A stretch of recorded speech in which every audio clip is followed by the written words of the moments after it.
sa'kin yung isang girl nakatingin.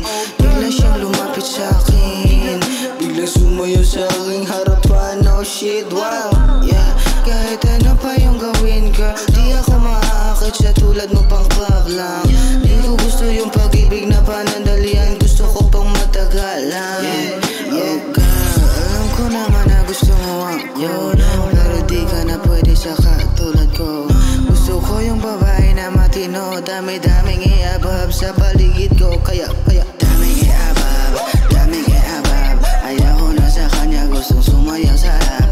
Daming iabab, daming iabab. Ayaw ko na sa kanya, gustong sumayaw sa rap.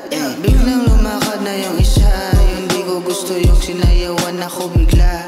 Tapos biglang lumapit sa'kin yung tatlong babae, tapos sinabi nila sa akin, can I say siya daddy? Sagot ko naman sa kanila ay pwede rin, kasi nga noong time na yun ako'y lasing. Ang paligid ko ay di ko nga maintindihan, paano ko kaya ito sila tatagihan. Dinala nila ako sa kondo, tapos biglang tumayo itong kargada ko. Tapos ginawa nila lahat ng paraan, pagkatapos nang bigla nila akong hinubaran. Daming iabab, daming iabab. Ayaw ko na sa kanya, gustong sumayaw sa rap. Daming iabab, daming iabab. Ayaw ko na sa kanya, gustong sumayaw sa rap.